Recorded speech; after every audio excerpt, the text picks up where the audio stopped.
Assalamualaikum warahmatullahi wabarakatuh. Aceh Timur nakeh saboh kabupaten di Aceh yang geturi ngena saboh kerajin Islam Perlak di masa dile. Kerajin Islam Perlak kagak kebah bebago peradaban nibak anek kerajaan-kerajaan di wilayahnya. Kalinya Freelance Bahasa Aceh akan gebahas leaboh Musaf Al-Quran tulis jaro kenebah indatu yang na di wilayah Aceh Timur.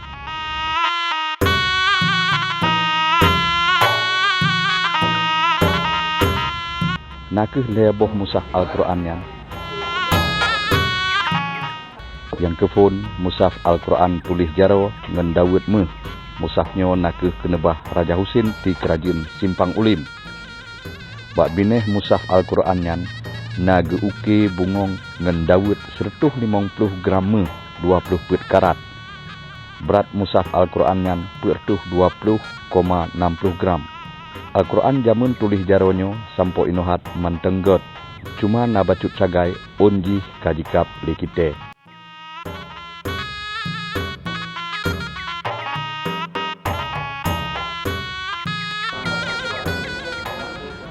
Yang kedua, nakeh Musaf Al-Quran tulis jaro meuke pucuk rebung ngan talo muputa.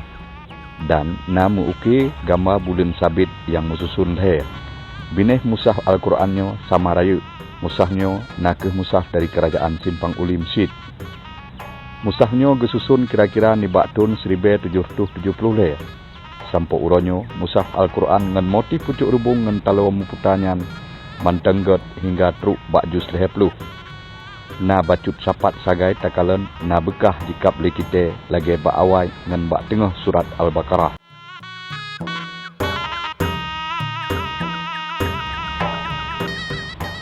Yang kele nakeh Musaf Al-Quran tulis jaro dari Lokop Kecamatan Serbajadi, Aceh Timur. Musafnya nakeh Musaf Al-Quran ngan motif gaya. Musafnya ditulis oleh Syekh Said Ibrahim atau Muyang Bunin. Gopnyan nakeh sira ulama dari Jazirah Arab truk gelangkah keno bak kerajin tinggi kejak me agama Islam. Musafnya ditulis bak tahun 1725.